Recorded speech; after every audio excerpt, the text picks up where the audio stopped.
स्थापकाय च धर्मस्य सर्वधर्मस्वरूपिणे अवतारवरिष्ठाय रामकृष्णाय ते नमः।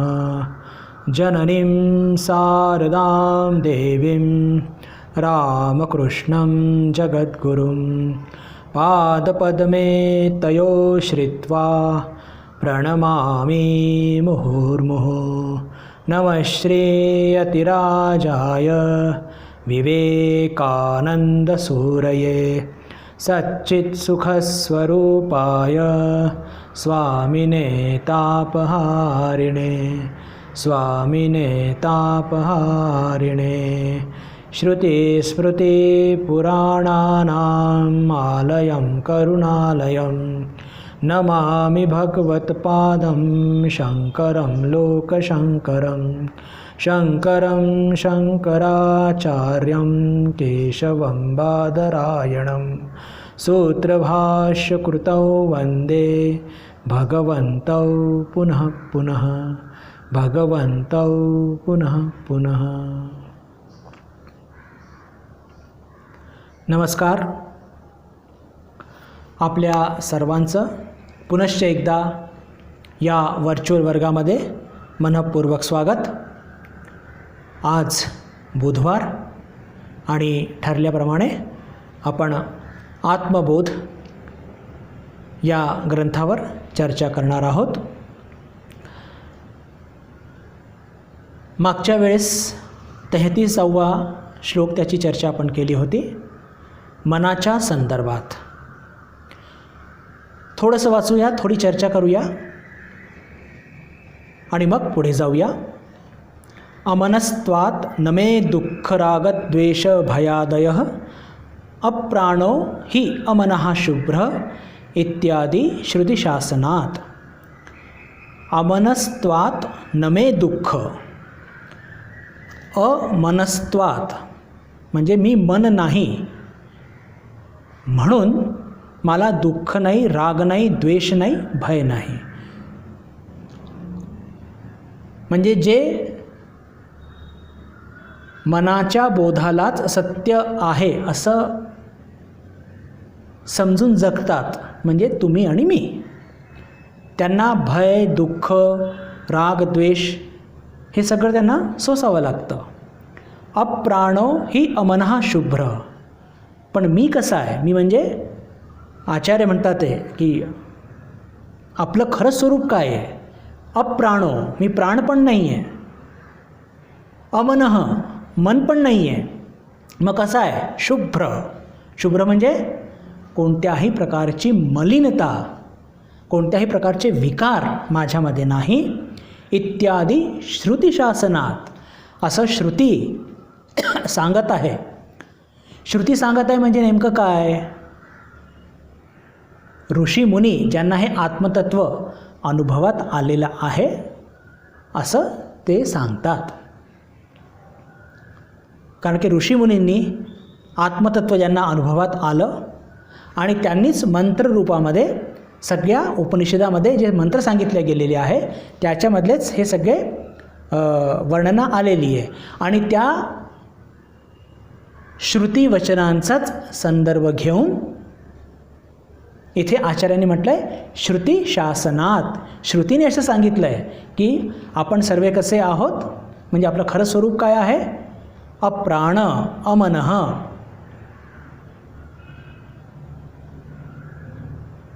मन हे काय आहे, अतिशय म्हणजे अविद्याने निर्मित झालेलं आहे, अविद्याने निर्मित झालेलं आहे आणि मनाच्या माध्यमातून ही जे संसाराची अनुभूती घेत आहोत ही इतकी प्रचंड तीव्र असते आणि अत्यंत भ्रामक, पण त्याची तीव्रता इतकी असते की आपण त्या घोटाळ्यात सापडतो। तीव्र असते एकदम त्याची अनुभूती। मागच्या वेळेस आपण बघितलं होतं की आणि हे आपल्या प्रगतीमध्ये फार मोठा अडथळा आहे, हे सुद्धा मी मागच्या वेळेस म्हटलं होतं।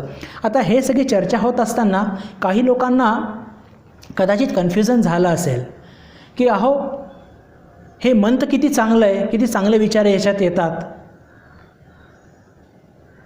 आणि मग तुम्ही म्हणता की हे मनच सगळ्यात मोठं अडथळा आहे, कारण की याची अनुभूती जी मिथ्या आहे ती इतकी तीव्र आहे की ती आपल्याला आपल्या खरं स्वरूपापासून दूर ठेवत असते. तर चांगलं म्हणायचं की वाईट म्हणायचं, कारण की याच मनामध्ये तर किती चांगले विचारसुद्धा येतात. तिन्ही गुण आपले तमस रजस सत्व, आणि आपल्याला तमस आणि रजस घालवायचा आहे. सत्वगुणसुद्धा तर या मनातच खेळत असतं. अहो पण ते सत्वगुणसुद्धा या मायाच्या राज्यातलं आहे, त्याच्या पलीकडे आपल्याला जायचं आहे. पहा, आपण म्हणतो एखादा मुलगा किती सात्विक आहे, किती सोज्वळ आहे, पण आपण मोक्षार्थी आहोत. लक्षात ठेवा, आपल्याला त्या सत्वाच्या पलीकडे जायचं आहे. आपल्याला त्या सत्वाच्या पलीकडे जायचं आहे. हे आपण एकदम बिलकुल ठाम लक्षात ठेवलं पाहिजे. तर मग आता मनाला चांगलं म्हणायचं की वाईट म्हणायचं? हे पहा,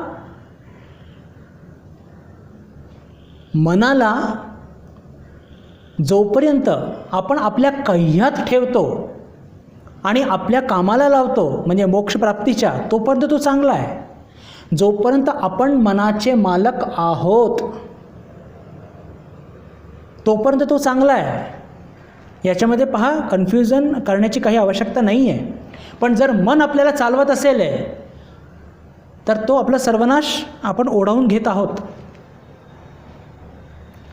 आपण जर आपलं मन आपल्या कह्यात आहे आणि आपण जसं म्हणतो तसं जर ते वागत असेल, आत्मैव हि आत्मनो बंधुः आत्मैव रिपुरात्मनः, 6वा अध्याय.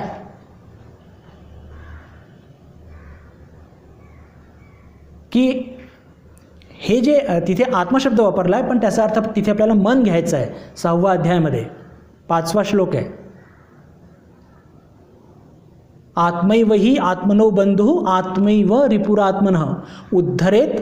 पूर्ण श्लोक असा आहे, उद्धरेत आत्मना आत्मानं न आत्मानं अवसादयेत.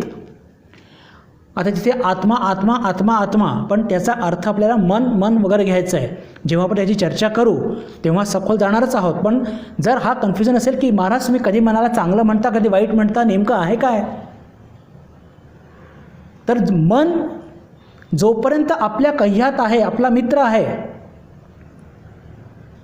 तोपर्यंत आपल्याला मोक्षप्राप्तीच्या मार्गावरती चालण्यामध्ये जर मदत करत असेल तर उत्तम मित्र आहे तो. पण तेच मन जर आपल्याला खालती खेचत असेल, संसाराकडे खेचत असेल, तर लक्षात घ्या त्याच्यासारखा शत्रू नाही. आणि याच मनाला उद्धरेत आत्मना आत्मानं म्हणजेच काय? किंवा ठीक आहे, या मनाला आपल्याला आपल्या कह्यात ठेवायचं आहे, तर याला कशाने कंट्रोलमध्ये आणायचं? मनानेच. उद्धरेत आत्मना आत्मानं, मनानेच या मनाला कंट्रोलमध्ये आणायचं आहे. न आत्मानं अवसादयेत, म्हणजेच आपलं मन जर खालती येत असेल तर त्याला जबाबदार कोण आहे? आपलं मनच आहे. आत्मैव हि आत्मनो बंधुः, आपलं मन हेच आपलं मित्र आहे. केव्हा? जेव्हा तो आपल्या कह्यात आहे, जेव्हा तो आपल्याला मोक्षप्राप्तीच्या साधनेमध्ये मदत करत आहे. आत्मैव हि आत्मनो बंधुः आत्मैव रिपुरात्मनः, आणि मनच मनाचा शत्रू आहे. केव्हा? जर तो आपल्याला अधोगामी करत असेल. तर हा एक मोठा प्रश्न किंवा एक कन्फ्युजन जर कोणाला असेल तर कृपा करून ते काढून टाका. की कधी मनाला चांगलं म्हटलं जातं, कधी मनाला वाईट म्हटलं जातं, एकदम बरोबर आहे ते. पण चांगलं केव्हा म्हटलं जातं? जेव्हा त्याच्यामध्ये सात्विकता जास्त असते. पण पहा, लक्षात ठेवा, आपल्याला सात्विकतेच्या पण पलीकडे जायचं आहे. ठाकूरांच्या त्या 3 गोष्टींची, 3 चोरांची गोष्ट आपल्याला लक्षातच आहे.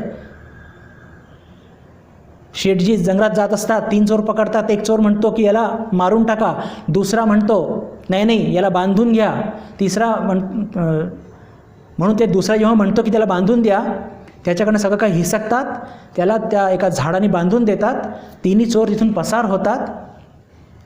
तिसरा चोर जो असतो तो येतो पुन्हा आणि त्याला जे कचकचून बांधलं असतं त्याला सोडतो आणि म्हणतो, चला तुम्हाला या जंगलाचा रस्ता माहीत नसेल, मी तुम्हाला तुमच्या गावाच्या वेशीपर्यंत सोडून देतो. शेठजी प्रसन्न होतात, म्हणतात की वा तुम्ही किती सज्जन आहात, माझ्या घरी चला. तर तो तिसरा चोर काय म्हणतो की पहा, मी तुम्हाला वेशीपर्यंत सोडू शकतो, आतमध्ये जर गेलो तुमच्या गावात तर पोलीस मला पकडेल. ही गोष्ट सांगून काय म्हणतात भगवान श्रीरामकृष्ण की याला मारून टाका असं म्हणणारा कोण? तामसिक वृत्तीचा चोर, तमस. याला बांधून टाका, राजसिक वृत्ती. आणि ज्याला सोडून गावाच्या वेशीपर्यंत नेतो तो सात्विक. पण तो घरापर्यंत नेतो का? नाही. तर हे जे आपल्या मनामध्ये असलेले तमस, रजस आणि सत्व जे गुण आहेत, तमस रजस तर कामाचे नाहीत आपल्या, पण सत्वसुद्धा आपल्याला फक्त मोक्षाच्या वेशीपर्यंत घेऊन जाणार आहे. त्याच्या पुढे आपल्याला ते सत्व, ते संस्कार कितीही चांगले असले तरी त्या संस्कारांच्या पलीकडे आपल्याला जायचं आहे. ही ताकद आपल्यामध्ये असली पाहिजे, ही ताकद आपल्यामध्ये असली पाहिजे. म्हणूनच जो हा कन्फ्युजन मी पुन्हा पुन्हा सांगतोय, मन जर आपल्या कह्यात असेल, मोक्षगामी असेल, तर तो आपलं मन मित्र आहे. जर मन आपल्याला अधोपतित करत असेल तर तो आपला शत्रू आहे. आणि मनानेच मनावरती आपण नियंत्रण प्राप्त करू शकतो, मनानेच मनाला उचलू शकतो, मनानेच मनाला खालती ढकलू शकतो. उद्धरेत आत्मना आत्मानं न आत्मानं अवसादयेत, आत्मैव हि आत्मनो बंधू आत्मैव रिपुरात्मनः. हा एक महत्त्वाचा एक बिंदू मागच्या वेळेस सांगायचा राहिला होता, म्हणून तिथे मी त्याची पुनरावृत्ती केली. आता आपण निदिध्यासनम. पहा, श्रवण झालं, मनन झालं, बरोबर की नाही? 30 आणि 31व्या श्लोकामध्ये आपण श्रवण केलं. कशाच्या संदर्भात? आत्मतत्वाच्या संदर्भात. 32 आणि 33मध्ये काय केलं? 32 आणि 33मध्ये आपण ज्या काही शंका आत्मतत्वाच्या संदर्भात आपल्या मनात होत्या त्यांचं समाधान करून एक निःसंशय ज्ञान, ज्याच्यामध्ये कोणता संशय नाही, असं ते बौद्धिक स्तरावरती प्राप्त केलं आहे, अनुभूती आलेली नाही आहे. आता आपल्याला निदिध्यासन करायचं आहे. तर निदिध्यासन काय आहे? आधी तो श्लोक वाचूया, त्याचा अर्थ वाचूया. आणि निदिध्यासन म्हणजे ही खरी खरी साधना आहे आपल्याकरता. तर श्रवण, मनन, निदिध्यासन तिन्ही साधना आहे. पण नेमकं निदिध्यासन काय असतं आणि ते कसं करावं हे समजण्याच्या आधी श्लोक वाचूया, त्याचा अर्थ वाचूया, नंतर आपण त्याचं विवेचन करूया. निर्गुणो निष्क्रियो नित्यो निर्विकल्पो निरंजनः निर्विकारो निराकारो नित्यमुक्तोऽस्मि निर्मलः.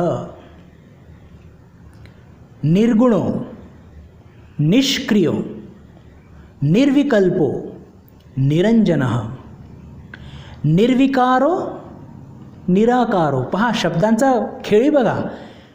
आधी म्हणतात निर्विकारो, म्हणतात नंतर निराकारो. अंतर लक्षात येतोय? निर्विकारो निराकारो नित्यमुक्तोस्मी निर्मलः. मी कसा आहे? मी निर्गुण आहे, क्रियारहित आहे, नित्य आहे, विकल्परहित आहे, निरंजन, विकाररहित, निराकार म्हणजे आकारसुद्धा नाही मला, निराकार, विकाररहित, निराकार, नित्यमुक्त आणि निर्मल आहे. पहा, इतके सगळे स्वरूप आहे आत्मतत्वाचे. अजून भरपूर आहे, या श्लोकामध्ये इतके सांगितले. स्वरूप आहे म्हणजे काय? पहा, गुण नाही सांगितले. गुण आणि स्वरूपमध्ये काय अंतर आहे? कधीतरी आधी आपण याच आत्मबोधाच्या म्हणजे मला वाटतं कमीत कमी 3-4 महिने आधी चर्चा केली होती. जस्ट एकदा थोडीशी पुनरावृत्ती करून घेऊ. गुण कसे असतात? ते बाहेरून आणल्या जातात आणि त्यांचा त्यागसुद्धा करता येतो. पण स्वरूप कसं असतं? स्वरूपचं कधी पण त्याग करता येत नाही. गुण याचं उदाहरण घेऊया की एका ग्लास पाण्याचा भरलेला घेतला आणि तो ग्लास हिरव्या रंगाचा आहे, तर आपल्याला पाणी कसं दिसेल? हिरवं. त्या पाण्यात थोडीशी साखर टाकली, विरघळलं, पाणी कसं आपल्याला चवीला कसं वाटणार? गोड. हे कसे बाहेरून दिल्या गेलेले गुण आहेत, हिरवा रंग आणि गोडपणा. तेच त्या पाण्याचं बाष्पीकरण करा आणि येणारी सगळी वाफ तिला थंडी जर केली तर आपल्याला पुन्हा प्लेन वॉटर मिळणार. आणि त्या हिरव्या रंगाच्या ग्लासमधून पाणी दुसऱ्या ग्लासमध्ये टाकलं, तो हिरवा रंगसुद्धा आपल्याला दिसणार नाही. म्हणजे हे काय? बाह्य गुण असतात. पण स्वरूप म्हणजे काय? साखरेचा गोडपणा. म्हणजे आपण एखाद चमचा साखर खाल्ली आणि ती गोडच नाही आहे, आपण काय म्हणू? ही साखर नाही आहे. काय आहे आम्हाला माहीत नाही, पण ही साखर नक्की नाही आहे. का? आपल्याला माहिती आहे की साखरेमध्ये म्हणजे साखरेचं स्वरूप काय आहे? गोडपणा. मिठाचं स्वरूप काय आहे? खारटपणा. तसंच आत्मतत्वाचं स्वरूप काय आहे? तर निर्गुणो निष्क्रियो नित्यो निर्विकल्पो निरंजनः निर्विकारो निराकारो नित्यमुक्तोस्मि निर्मलः. आणि याच्यावरती आपल्याला निधिध्यासन करायचं आहे, ध्यान करायचं आहे. तर खरंच निधिध्यासन काय असतं याची चर्चा करूया आणि मग एक एक गुण घेऊन आपण त्याची चर्चा करूया. तर मनन म्हणजे काय? आपण आत्ताच बघितलं होतं की ज्या काही शंका आपल्या मनात असतील श्रवण केल्यानंतर आत्मतत्वाच्या संदर्भात, तर त्या शंकेचं निरासरण होत असतं. केव्हा निरासरण होत असतं? मनननच्या माध्यमातून. म्हणजे ते आपल्याला निसंशय ज्ञान प्राप्त होत असतं. तर आता प्रश्न हा येतो की निधिध्यासन का करायचं असतं? निधिध्यासन करण्याचा मुख्य उद्दिष्ट काय? तर पहा, निधिध्यासन कसं असतं की निधिध्यासन ध्यान म्हणजे आपलं जे स्वरूप सांगितलं गेलेलं आहे त्याच्यावरती सतत चिंतन मनन केल्याने, ध्यान केल्याने काय होत असतं की त्या ध्यानाची परिणती आत्मसाक्षात्कारमध्ये घडत असते.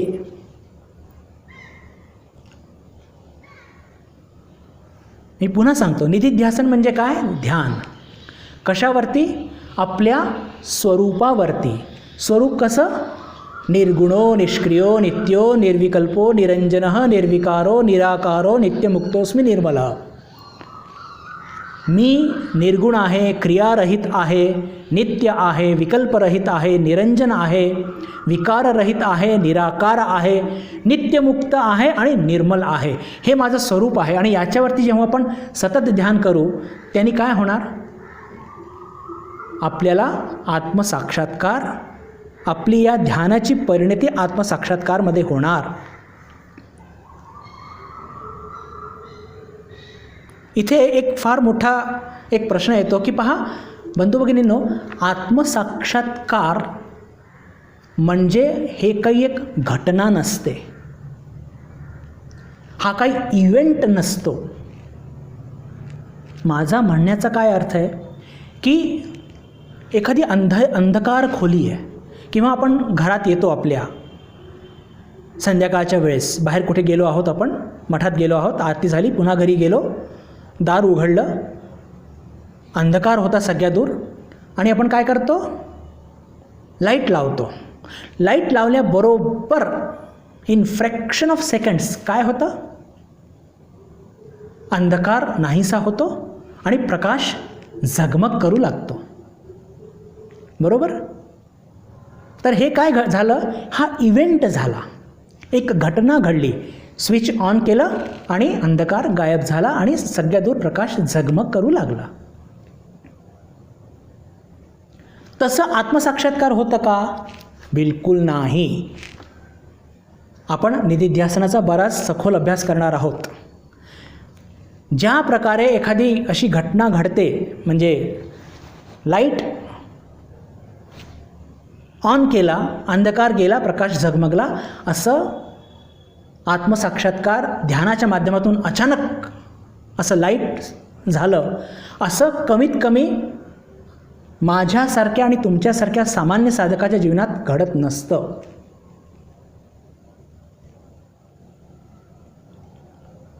इथे एक फार महत्त्वाचा सिद्धांत तुमच्या पुढे मांडू इच्छितो. बंधू भगिनींनो, अरे आत्मसाक्षात्कार तर आपल्याला या क्षणी सुद्धा होत आहे. ऐकून कदाचित तुम्हाला आश्चर्य वाटेल, पण याच्या आधीसुद्धा आपण ही चर्चा केलेली आहे. आत्मसाक्षात्कार, आत्मानुभव आपल्याला या क्षणीसुद्धा घडत आहे, पण ज्या प्रकारे संतांना, अवतारांना होतो त्या प्रकारे नाही. पण या क्षणी तुम्हाला मलासुद्धा आत्मसाक्षात्कार किंवा आत्माचा अनुभव घडत आहे. आपण त्याला नकार देऊ शकत नाही. तुम्ही म्हणाल सिद्ध करून दाखवा. दाखवतो. पहा, हा टेबल, याचा अनुभव मी घेत आहे.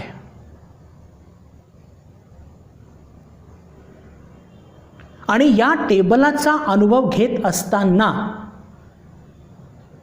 मी काय प्रकाशाचा अनुभव घेत नाही आहे का?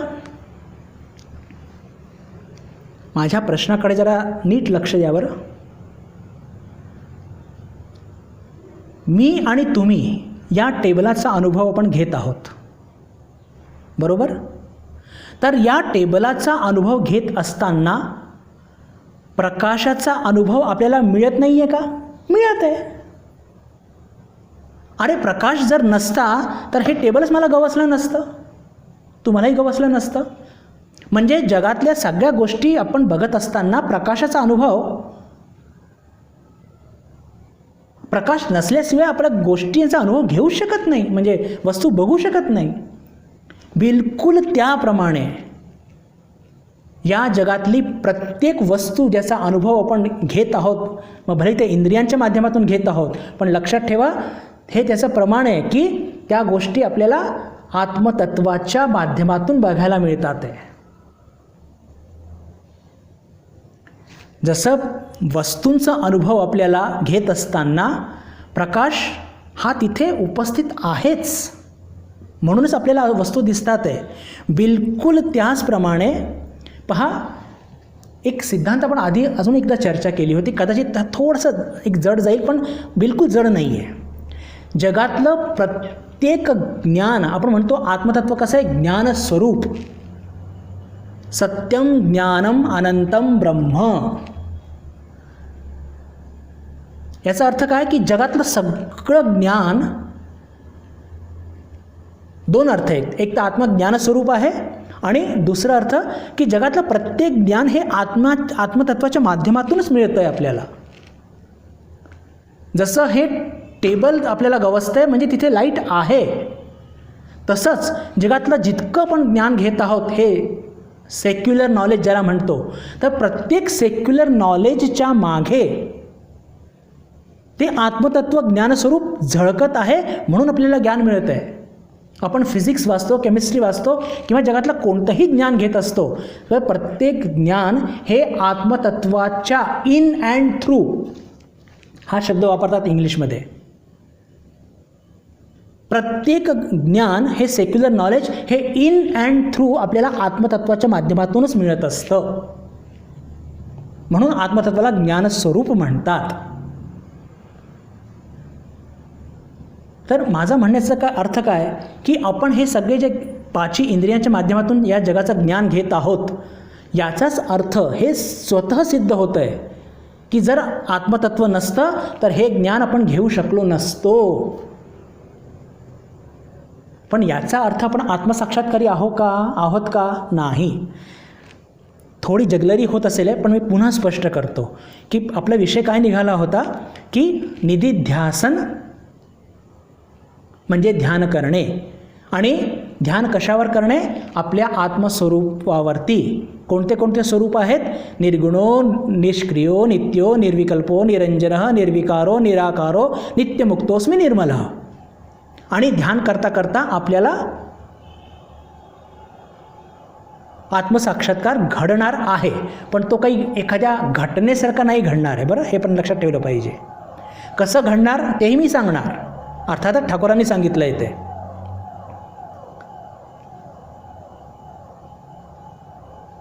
आणि ही चर्चा करत असताना मी तुमच्यापुढे हा मुद्दा मांडला की आत्मसाक्षात्कार तर आपल्याला या क्षणी, आत्मानुभव आपल्याला या क्षणी सुद्धा होत आहे. का?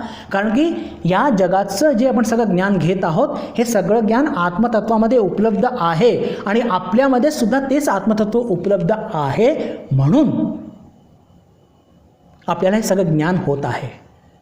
पण मग जसं ठाकूरांना आत्मसाक्षात्कार झाला होता, इतर संतांना झाला होता, आपल्याला का नाही होत? कारण आपण मायाच्या राज्याच्या पलीकडे जाऊ शकत नाही आहे. ते मन आता चर्चा केली आपण, ते मन आपल्याला या संसाराच्या पलीकडे काहीतरी आहे ते आपल्याला गवसू देत नाही आहे. त्या मनाच्या आपल्याला पलीकडे जायचं आहे. बरं, आत्ता आपण चर्चा केली की जसं एक घटना घडते, इव्हेंट घडतं, तसं आत्मसाक्षात्कार तुम्हाला मला होणार नाही. मग कसं होईल? हा प्रश्न एकदम जोरदार आहे, पण उत्तर आपल्या ठाकूरांजवळ आहे. काय उत्तर आहे? की पहा, ठाकूर सांगतात की जशी जशी आपण निधिध्यासन म्हणजे ध्यान करू आपल्या आत्मस्वरूपावरती, तसं तसं अज्ञानाचा पडदा हा विरून जाईल. म्हणजे त्याला असं, आता फार गडद आहे अज्ञानाचा पडदा, पण तो हलका हलका विरून जाईल असं म्हणतात. आणि ठाकूर काय सांगतात? फार सुंदर उदाहरण दिलं आहे. ठाकूर बसलेले आहेत, त्यांच्या खांद्यावरती त्यांचा गमछा आहे. ते गमछा काय करतात? लागलीच आपल्या पुढे ठेवतात असं, आणि भक्तांना विचारतात की आता तुम्हाला मी दिसतोय का? नाही. मग ते म्हणतात की मग कल्पना करा की आता हा जो माझा जाड गमछा आहे हा हळूहळू झिरझिरा होतोय, विरून जात आहे. तर जसा जसा तो जो गमछा पातळ पातळ होत जात आहे, विरून जात आहे, झिरझिरा होत आहे, तर काय होईल? भक्त म्हणतात की मग तुम्ही आम्हाला हळूहळू दिसू लागाल. आणि मग जेव्हा तो पूर्णपणे झिजून जाईल मग काय होईल? मग तुम्ही आम्हाला स्पष्ट दिसाल. असं सांगितल्याबरोबर ठाकूर प्रसन्न होतात आणि म्हणतात की पहा, आत्मसाक्षात्कार निधिध्यासनाच्या माध्यमातून असंच होतं की जसं जसं आपण आपल्या स्वरूपावरती ध्यान करू, जितकं आपलं मन एकाग्र होईल आपल्या स्वरूपावरती, तर त्या मनामध्ये असलेलं सगळं अज्ञान ते झिरझिर होईल, झिजून जाईल, पातळ होऊन जाईल, त्याचा गडदपणा निघून जाईल आणि त्याच्या मागे असलेलं ते आत्मतत्व आपल्याला हळूहळू दिसू लागेल. आणि जेव्हा तो पूर्णपणे विरून जाईल आपल्याला आत्मतत्व स्पष्ट दिसू लागेल. अजून ठाकूर एक उदाहरण देतात की सकाळी जेव्हा पूर्व दिशेकडे आपण बघतो, एकदम सकाळी 5 वाजता, तेव्हा काय आपल्याला बिलकुल हलका प्रकाश दिसतो. जसं जसं वेळ जाते अजून तो प्रकाश तीव्र होतो आणि आपण म्हणतो की आता थोड्याच वेळात सूर्योदय होणार आहे. बिलकुल त्याप्रमाणे जसं हळूहळू सूर्योदय होतो आणि हळूहळू प्रकाश जातो, तसंच तुमचं आणि माझं आत्मसाक्षात्कार तसं होत असतं. एकदम लाईट लावला आणि आत्मसाक्षात्कार झाला असा इव्हेंट, अशी घटना घडत नसते. आता आपल्यापैकी ज्या लोकांनी वचनामृत वाचलेलं आहे त्यांच्या मनात नक्की हा प्रश्न आला असेल की बिलकुल हेच उदाहरण दिलं आहे भगवान श्रीरामकृष्णांनी. बिलकुल हेच उदाहरण दिलं आहे. कशाच्या संदर्भात? की काही लोक असे असतात की जे कृपासिद्ध असतात. म्हणजे काय? कृपासिद्ध म्हणजे काय? की ठाकूर उदाहरण देऊन सांगतात की एखाद्या कुठे खूप असं जंगलामध्ये खूप अशी अंधकार खोली आहे आणि तिथे वर्ष कोणी गेलेलं नाही आहे, पण अचानक कोणी कंदील घेऊन जातं आणि धाडकन दार उघडतं आणि कंदील घेऊन जातं, तर अचानक तो अंधकार गायब होतो. तर असंच जे कृपासिद्ध साधक असतात त्यांच्यावरती ईश्वराची अशी कृपा होते की इव्हेंटफुल आत्मसाक्षात्कार घडतं. घटनापूर्वक, म्हणजे 1 सेकंड आधी काही ज्ञान नव्हतं, पण दुसऱ्या क्षणी एकदम बिलकुल पूर्ण आत्मसाक्षात्कार घडलेला आहे. पण असे लोक, त्यांना काय म्हणतात? कृपासिद्ध. असे कृपासिद्ध या जगाच्या आध्यात्मिक इतिहासामध्ये बोटावरती मोजण्या इतके आहेत. हे लक्षात घ्या, बोटावरती मोजण्या इतके आहेत. फक्त 2 उदाहरण सांगतो, त्यातून लक्षात येईल. म्हणजे ठाकूरांनी या गोष्टीला मान्यता दिलेली आहे, पण तुमचं आणि माझं, म्हणजे विशेष करून साधारण साधकांचं जे आत्मसाक्षात्कार घडत असतं ते इव्हेंटफुल नसतं. ते कसं घडत असतं की जसा तो गमछा, अज्ञानरूपी गमछा, तो काय होत असतो? झिरझिरा होत असतो, झिजून जातो, विरतो, आणि मग त्याच्या मागचे ठाकूर आपल्याला हळूहळू किंवा आपल्या आत्मतत्व त्याचा आपल्याला अनुभव येईल. तर ते 2 उदाहरण कोणते? त्यातला एक उदाहरण तर आपल्या सर्वांना माहिती आहे, काशीपूरची घटना लक्षात घ्या. तुमचं चैतन्य जागृत हो, तुम्हाला चैतन्य प्राप्त हो. 1 जानेवारीला भगवान श्रीरामकृष्णांनी काही मोजक्या भक्तांना तशी हे केलं होतं, त्यांच्यावरती कृपा केली होती. पण म्हणजे आश्चर्याची गोष्ट की काही त्यातले लोक असे होते की त्या सांभाळू शकले नाही, आणि त्यांनी ठाकूरांना लागलीच 2-3 दिवशी म्हटलं की परत घ्या, कारण की मनाची तयारी नव्हती आणि भयंकर त्रास होऊ लागला होता, आणि तो त्रास आपण आपल्या कल्पनाच्या पलीकडे आहे. तर ती घटना म्हणजे घडलेली आहे, आणि भगवान श्रीरामकृष्णांनी कृपासिद्ध या जगात असतात हे सांगितलेलं आहे. पण पुन्हा सांगतो की आत्मसाक्षात्कार हा तुमच्या माझ्या जीवनामध्ये इव्हेंटफुल नसणार आहे. पण काशीपूरला ती घटना घडलेली आहे. म्हणजे ठाकूरांनी सांगितलं आहे की एका अंधारी खोलीमध्ये अचानक कोणी कंदील घेऊन गेलं तर तो अंधकार नाहीसा होतो, प्रकाश ती खोली झगमग करू लागते. तसंच एक अजून उदाहरण अतिशय महत्त्वपूर्ण, आणि ते म्हणजे आचार्य शंकरांचे एक शिष्य होते, तोटकाचार्य. अत्यंत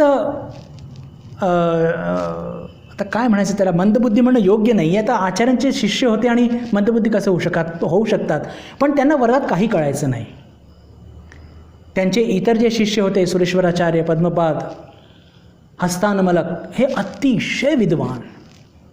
काय त्यांचे वर्ग चालायचे आणि काय त्यांचे ते चिंतन, ध्यान, निधिध्यासन आणि ते काय सगळं लिहिणे, सगळं एकापेक्षा एक.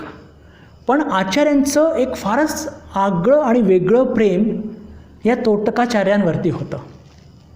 यांना वर्गात काही कळायचं नाही, आणि त्यांना काही कळायचं नाही म्हणून त्यांच्यावरती इतर शिष्य लोक त्यांची जरा टिंगल-टवाळकीसुद्धा करायचे. त्यांना दुःख व्हायचं, आणि ते आचार्य पण त्यांचं एक होतं तोटकाचार्यांचं की आचार्यावरती त्यांची म्हणजे ज्याला म्हणतो की मॅचलेस, ज्याला म्हणतो की एकदम इतकं डिवोशन, इतकं प्रेम आपल्या आचार्यांप्रती की काही शब्दांनी त्याची वर्णन करू शकत नाही. एक दिवस घटना अशी घडते की वर्ग भरलेला आहे आणि तोटकाचार्य कपडे धुवून राहिले आचार्यांचे, आणि आचार्य वाट बघत आहे की तो आला नंतरच वर्ग सुरू करू. आता हे तिघं खूप बैचेन होतात की त्याला एक तर इतके वर्ष झाले काही कळत नाही, आम्ही इतके विद्वान, आम्ही सगळे इतके ब्रह्मज्ञानी, आणि मी इतके रचना केली आपल्या शास्त्रांची, आणि त्याला इतकं महत्त्व आहे की त्याच्याकरता आम्हाला थांबावं लागतं आहे. आचार्यांनी आपल्या शिष्यांच्या मनातला भाव लागलीच ओळखला, आणि त्यांच्या मनामध्ये असलेला जो एका प्रकारचा त्या टिंगल टवाळकीचा भाव तो सुद्धा ओळखला, आणि त्यांनी आपल्या योगिक शक्तीने इव्हेंटफुल आत्मसाक्षात्कार,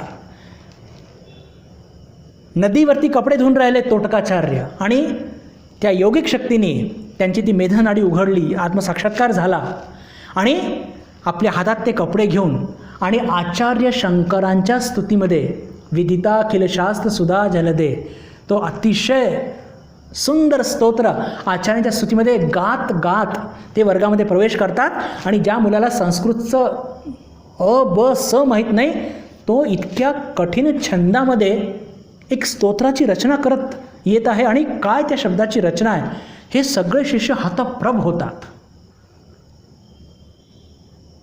इतके वर्ष तोटकाचार्य कधी त्याच्या मुखातून एक शब्द पडला नाही का त्यांना काही कळत नव्हतं. नुसतं आचार्यांची सेवा सेवा सेवा आणि श्रद्धा आणि प्रेम त्याच्यावरती त्यांनी आचार्यांकडनं ती कृपा प्राप्त करून घेतली की क्षणार्धात त्यांना ते ब्रह्मज्ञान प्राप्त झालं. याला म्हणतात कृपासिद्ध. याला म्हणतात कृपासिद्ध. तर म्हणण्याचा अर्थ काय, चर्चा आज आपली जरा बरीच लांबलेली आहे पण की निधिध्यासन जे असतं म्हणजेच काय, आपल्या स्वरूपावरती ध्यान धरणे आणि आपल्या स्वरूपाचं ध्यान सतत ध्यान करत असल्याने काय होत असतं की आपलं अज्ञान दूर होतं. म्हणजे आज आपला जो बोध आहे की मी शरीर आहे, मी मन आहे, याच्यावरती मी हे नाही, मे हे नाही, याच्यावरती चिंतन मनन करायला सांगत नाही आचार्य. हे लक्षात घ्या बरं, हे फार महत्त्वाचं आहे.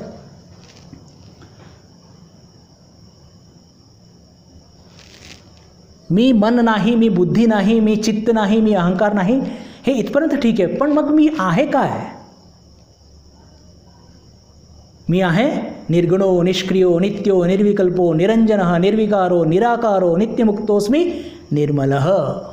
हे माझं स्वरूप आहे आणि याची सतत याचं ध्यास धरल्याने, ध्यान धरल्याने तो अज्ञान दूर होतो. तो अज्ञान त्या गमछा जसा विरतो, झिजतो, झिरझिर होतो, तसं अज्ञान झिरझिर होतं आणि ज्ञानसूर्य आपलं आत्मतत्व त्याची आपल्याला अनुभूती होते. याला म्हणतात निधिध्यासन. आणि पुन्हा सांगतो, निधिध्यासन हे काही इव्हेंट नाही आहे आपल्याकरता. आपण कृपासिद्ध होऊ शकतो, तितकी श्रद्धा असली पाहिजे. पण अध्यात्माच्या इतिहासामध्ये ही दोनच घटना आपल्याला लक्षात येते, तोटकाचार्यांची आणि श्रीरामकृष्णाच्या जीवनातली ते काशीपूरची घटना. अजून काही एक दोन घटना आहेत पण त्याचे संदर्भ मला सापडले नाही, पण अत्यंत बोटावरती मोजण्यासारख्या या घटना आहेत. त्याच्याकरता कृपाचे तेवढे पात्र जर आपण झालोत तर नक्कीच आपल्याला तसं ते प्राप्त होईल. निधिध्यासनाचा हे सतत आपल्या स्वरूपावरती ध्यान करणं हे याच्यावरती इतकं भर आचार्य का देतात? इथे एक लक्षात घेतलं पाहिजे, आपल्या जीवनामध्ये आपला आजचा अनुभव काय आहे? मी शरीर आहे, मी मन आहे, मी बुद्धी आहे, 5 फूट 5 इंच, 62 किलो वजन, रामकृष्ण मठाचा एक सदस्य वगैरे वगैरे वगैरे. आणि या आपल्या चुकीच्या नोशन, चुकीच्या आयडेंटिटीमुळे काय होत असतं की आपण सतत जग आपल्याला जे काही क्रिया देत असतं, आपल्यावरती क्रिया करत असतं, हा निसर्ग आपल्यावरती क्रिया करत असतं आणि आपण त्याला प्रतिक्रिया देत असतो. तर आपण प्रतिक्रिया का देत असतो? आपल्या अपूर्णत्वाच्या बोधामुळे. हे लक्षात ठेवलं पाहिजे. आपण आपल्या अपूर्णत्वाच्या बोधामुळे आपण सतत प्रतिक्रिया देत असतो.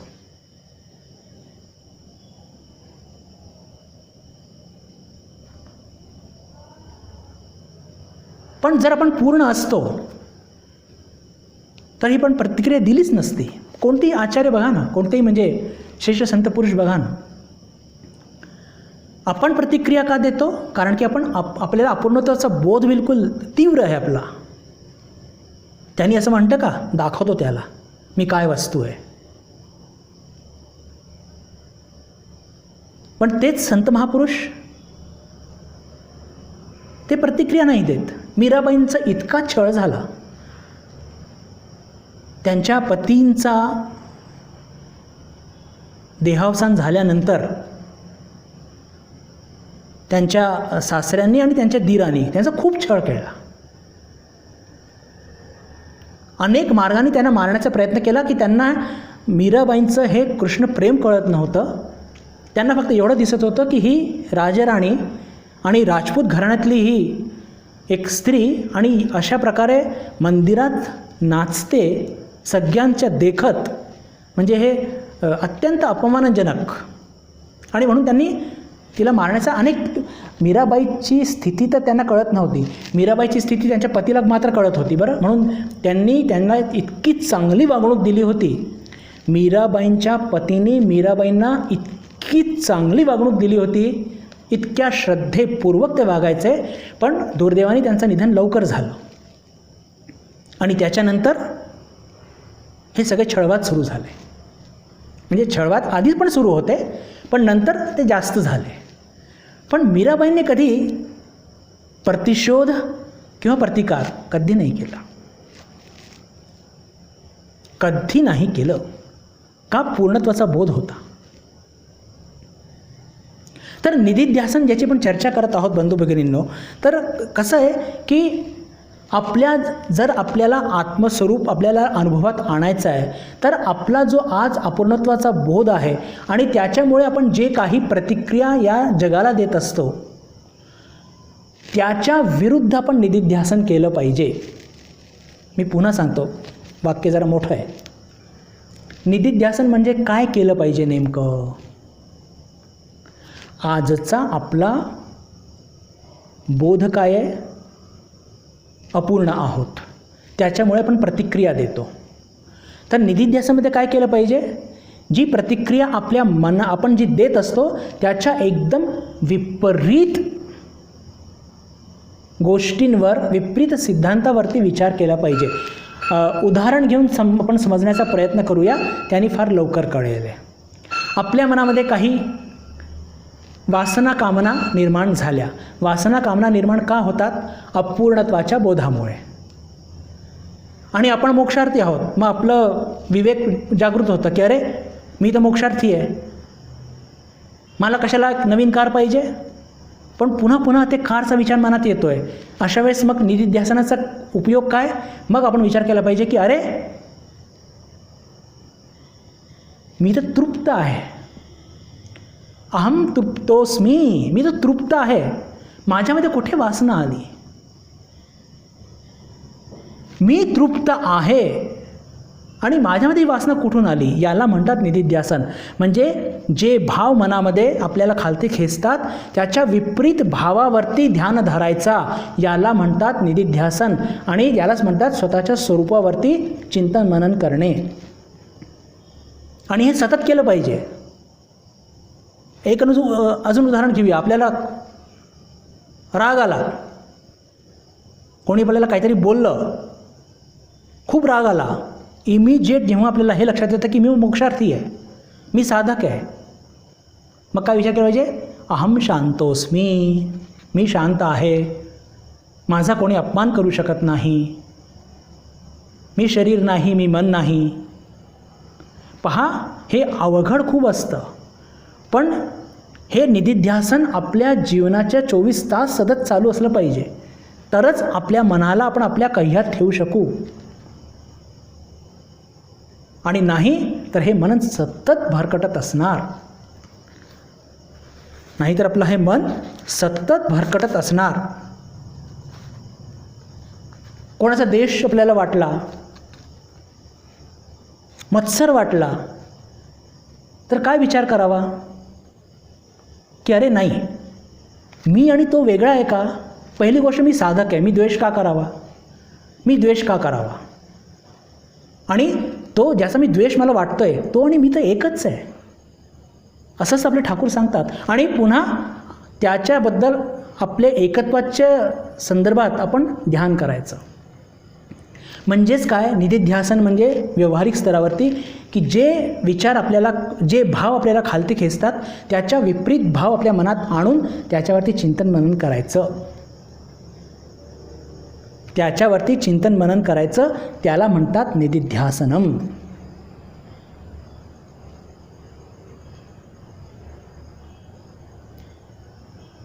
द्वेष आपल्या मनामध्ये खूप असतो. साधारण लोक आहोत, त्याला म्हणजे काही करू शकत नाही. हा का येतो? अपूर्णत्वाच्या बोधामुळे हे जितके पण आपले दोष आहेत ना, काम, क्रोध, लोभ, मोह, मत्सर, द्वेष, घृणा, भीती, असुरक्षितता, हे वर्तमान काळामध्ये विशेषकर या कोरोनाच्या काळामध्ये बरेच मानसिक समस्यांच्या सामोरे जावं लागते चांगल्या चांगल्या लोकांना. म्हणजे या दृष्टीने खरंच जे भक्त आहेत, मग ते भक्त रामकृष्ण मठाचे असो की कोणत्याही संप्रदायाचे भक्त असो, पण ज्यांचं मन ईश्वरात गुंतलेलं आहे ना, त्यांच्यासारखे भाग्यवान नाही. कारण की या कोरोनाच्या काळामध्ये नेमकं करायचं काय? घरामध्ये अन्नधान्य भरलेलं आहे, शरीर स्वस्थ आहे,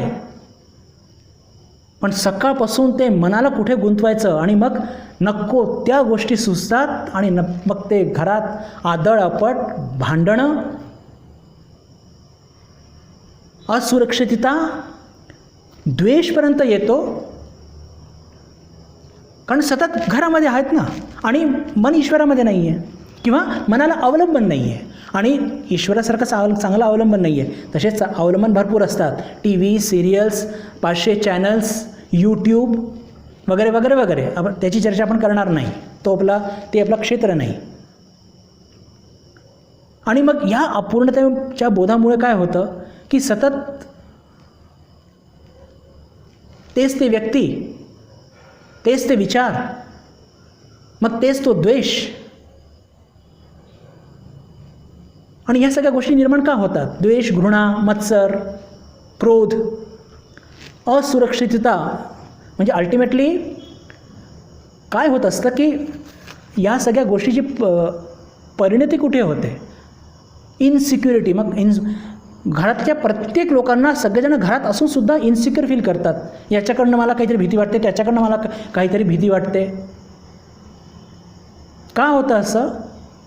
द्वेष आणि भयामुळे. द्वेष आणि भयामुळे सगळ्या गोष्टी घडत असतात. पण तेच जे लोक ज्यांना काहीतरी चांगलं अवलंबन आहे, म्हणजे मी असं अपेक्षा ठेवत नाही प्रत्येकाने ईश्वरावरतीच अवलंबून असावं, पण काहीतरी चांगलं पेंटिंग आहे, चांगले पुस्तकं वाचणे, म्हणजे साधारण एकदम बिलकुल ज्याला म्हणतो की एकदम निम्न स्तरावरती राहण्यापेक्षा काहीतरी चांगलं घेऊन राहणं आणि ईश्वराला घेऊन राहणं तर उत्तम उत्तम.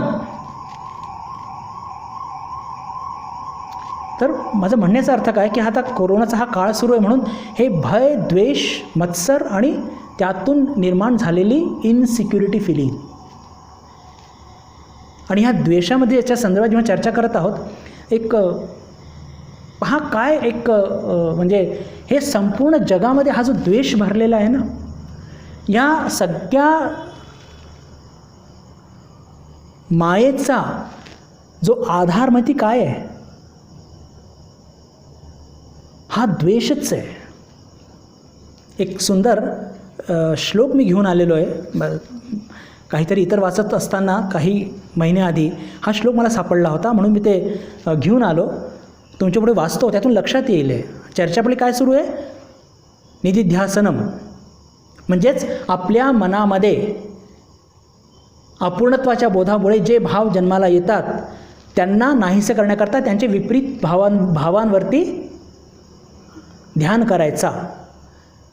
अपूर्णत्वाच्या बोधामुळे सध्याच्या काळामध्ये आपल्याला खूप त्रास, म्हणजे साधारण लोकांना ज्यांचा ईश्वराशी काही संबंध नाही आहे त्यांना खूपच त्रास सहन करावा लागतो आहे मानसिक. आणि द्वेष, मत्सर, त्यातून उपजलेली इनसिक्युअर फिलिंग. तर हे सगळ्या जगात म्हणजे याचं हे काय मूळ काय? हे द्वेष, विश्वास नाही एकमेकांवरती. तर तो श्लोक असा आहे, लब्धम विद्या गुरुं द्वेष्टी, लब्धदारस्तु मातरं द्वेष्टी, लब्धपुत्रा पतिं द्वेष्टी, द्वेष मूलम इदम जगत.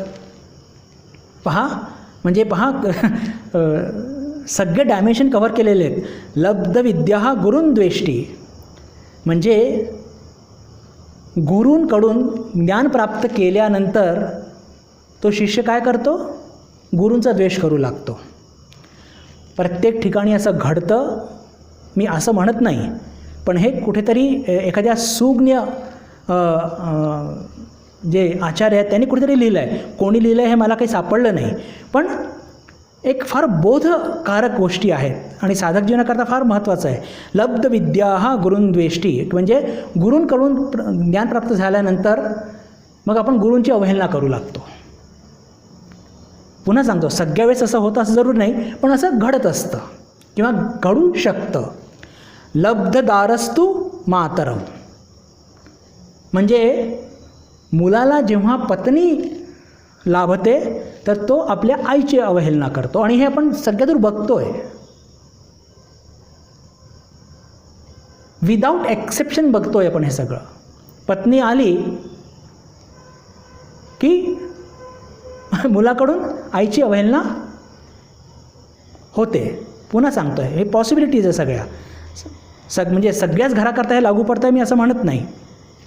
लब्धपुत्रा पतिम द्वेष्टी, मुलं बाळ झाल्यावरती पत्नी पतीचा द्वेष करते, अवहेलना करते.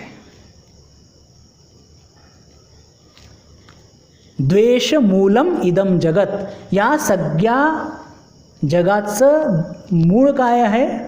द्वेष. लब्ध विद्या गुरुंद्वेष्टी लब्धदारस्तु मातरम लब्धपुत्रा पतिम द्वेष्टी द्वेष मूलम इदम जगत. आणि हे आपल्या सर्वांचा अनुभव आहे. तर हे सगळं मी तुम्ही इतकं डिटेल्स का सांगतो आहे, याचं फक्त त्याचं माझं कारण एवढं की जिथे जिथे अपूर्णत्वाचा बोध आहे तिथे तिथे प्रतिक्रिया येणार, आणि जितकी प्रतिक्रिया आपण देऊ तितकी आपली अवनती होते. मग अपेक्षित काय आहे? अपेक्षित हे आहे की म्हणजे निधिध्यासन म्हणजे काय, की जेव्हा जेव्हा आपलं मन आपल्याला प्रतिक्रिया देण्याकरता आपण उत्तेजित होऊ तेव्हा तेव्हा विपरीत भावांमध्ये ध्यान करायचं. क्रोधाला मी शांत आहे, वासना काही कामना निर्माण झाल्या मी पूर्ण आहे, मी तृप्त आहे, अशा प्रकारच्या सतत चिंतनाने तेव्हाच हे शक्य होईल की आपण आपल्या आत्मस्वरूपाचं ज्याला म्हणतो की योग्य पद्धतीने आपण त्याचं चिंतन मनन करू शकू. तसं जर करू शकलो तर त्याला खऱ्या अर्थाने आपण निधिध्यासन असा आपण म्हणू शकू. तर हे झालं निधिध्यासनाचा एकदम बिलकुल ज्याला म्हणतो की एकदम बिलकुल बेसिक गोष्टी. म्हणजे आत्तापर्यंत मी तुम्हाला तुमच्या पुढे जे काही मांडलं ते काय होतं, ते सगळंच्या सगळं एक पूर्वपीठिका, त्याचा एक ज्याला म्हणतो की एक बेस तयार केला, एक संदर्भ तयार केला. श्लोकामध्ये आपण अजून शिरलोच नाही आहे, पण वेळ आहे अजून 5 मिनटं, थोडंसं आपण त्याचं विवेचन करून मग थोडंसं पुढे जाऊया.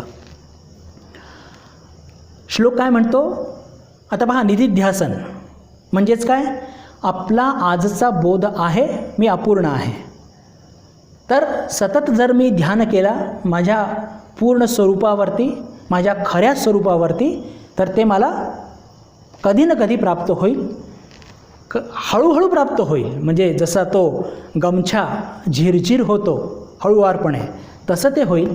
इव्हेंट होणार नाही तोटकाचार्यांसारखं किंवा काशीपूरच्या घटनेसारखं, पण ते होणार. तर त्याच्याकरता मला काय चिंतन केलं पाहिजे? निर्गुणो निष्क्रियो नित्यो निर्विकल्पो निरंजनः निर्विकारो निराकारो नित्यमुक्तोस्मि निर्मलः. निर्गुणो,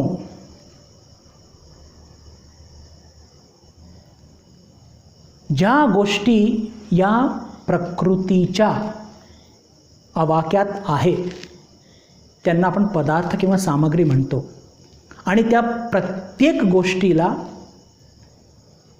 गुण असतातच. जगातली या म्हणजे ज्या गोष्टी आपण आपल्या इंद्रियांनी ज्यांना ग्रहण करतो, संपूर्ण जगाला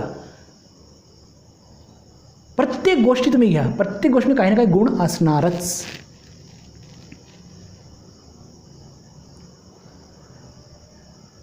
पण ते गुण कसे असतात आपण आत्ता चर्चा केली होती. हिरव्या रंगाच्या ग्लासमध्ये पाणी ठेवलं तर आपल्याला पाणी हिरव्या रंगाचं दिसतं. म्हणजे गुण घेतल्या जाऊ शकतं आणि काढल्या जाऊ शकतं. पण आत्मतत्वाला काय आहे? आत्मतत्वाला गुण नाही आहे. आत्मतत्वाला काय आहे? स्वरूप आहे.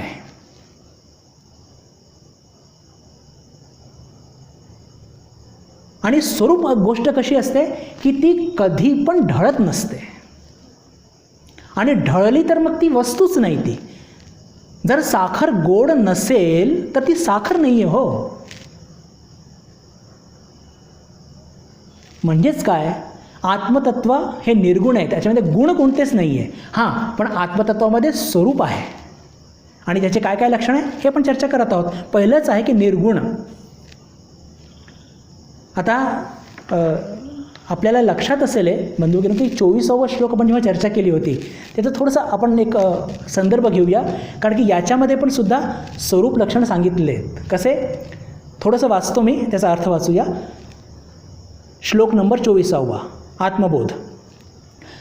प्रकाशः अर्कस्य तोयस्य शैत्यम अग्नेर्यथोष्णता स्वभावः सच्चिदानंद नित्य निर्मल तात्मनः. ज्या प्रकारे सूर्याचं स्वभाव प्रकाश आहे, म्हणजे प्रकाशाशिवाय सूर्याची कल्पना करू शकतो का? नाही. प्रकाश हे सूर्याचं स्वरूप आहे. तसंच पाण्याचं शीतलता. पाण्याला गरम केलं तर ते त्याचं गरम पाणी हे गुण आहे त्याचं. पाणी थंड केल्यावर त्याचं म्हणजे नॉर्मली आपल्याला पाणी कसं मिळतं? थंडच मिळतं. शीतलता हे त्याचं स्वरूप आहे, त्याचं गुण आहे. त्याचं म्हणजे स्वरूप आहे, त्याचा स्वभाव आहे. अग्नीचा उष्णता. आपण असं म्हणतो का अरे ही अग्नी जरा थंड आहे बरं, असं म्हणतो का? नाही. अग्नीचा स्वभावच, त्याचं स्वरूप कसं आहे? उष्णता. त्याचप्रमाणे आत्म्याचा स्वभाव सच्चिदानंदत्व, नित्यत्व आणि निर्मलत्व होय. तर तसंच हे जे इथे पहिलेच म्हटलं आहे निर्गुण, की आत्मतत्वामध्ये कोणताही गुण नाही. का नाही? कारण की गुण येतात, गुण जातात. गुण अंगीकार केले जाऊ शकतात, गुण सोडल्यासुद्धा जाऊ शकतात. पण स्वरूप कधीही सोडल्या जाऊ शकत नाही. आणि जर स्वरूप सोडल्या गेलं तर ते स्वरूपच नाही आहे. मग प्रकाशाशिवाय सूर्य होऊ शकत नाही, शीतलतेशिवाय पाणी होऊ शकत नाही. म्हणजे शीतलता हे पाण्याचं स्वरूपसारखं आहे. तसंच हे आत्मतत्व जे ह्याच्यामध्ये कोणताही गुण नाही. म्हणजे आत्मतत्वामध्ये काही आपण ॲड करू शकतो आणि काही काढू शकतो असं मुळीच नाही आहे. हे लक्षात ठेवा. जसं पाण्यामध्ये साखर टाकून आणि ती साखर पुन्हा आपण त्याचं बाष्पीकरण करून काढू शकतो. म्हणजे गोडपणा हा पाण्याचा गुण होता. आलं लक्षात? म्हणजे गुण आणि स्वरूपमध्ये अंतर स्पष्ट झालं असेल मला असं वाटतं. बरोबर ना? तर हे आत्मतत्वामध्ये कोणत्याही गोष्टी अशा गुणरूपाने घातल्या जाऊ शकत नाही आणि काहीही काढल्या जाऊ शकत नाही. म्हणून त्याला निर्गुण असं म्हणतात. पुढचं आहे निष्क्रिय. आज जरा वेळ झालेले आहे आणि बऱ्याच काही चिंतन बाकी आहे या निधिध्यासनबद्दल. आणि 34 ते 40व्या श्लोकापर्यंत निधिध्यासनच चालणार आहे. अतिशय महत्त्वाचा मुद्दा, कारण की हे डायरेक्ट आपल्या साधनेशी निगडीत आहे. साधनेशी म्हणजे या निधिध्यासनाला घेऊन आपण 24 तास साधना करू शकतो. आपण आता चर्चा केली की मनामध्ये क्रोध आला, आपण ऑफिसमध्ये आहोत. आता अर्थातच कुठे क्रोध करावा नाही करावा हे फार मोठा एक वादाचा विषय आहे, मी त्याच्यामध्ये जात नाही. पण ॲटलिस्ट आपण घरी तरी असं करू शकतो की घरामध्ये आपल्या भावाशी काही आपल्याला थोडंसं वाजलं, आपल्याला राग आला, तर कमीत कमी आपण घरी तरी या गोष्टी प्रॅक्टिस करू शकतो की अरे मी शांत आहे. काही कामना उत्पन्न झाली तर मी पूर्ण आहे. काही लोभ उत्पन्न झाला तरी म्हणायचं की नाही, मी पूर्ण आहे, मला लोभ याची काय आवश्यकता आहे. तर जे भाव आपल्या मनात खालती खेचतात त्यांच्या विपरीत भावांवरती ध्यान करणे म्हणजेच निधिध्यासनम.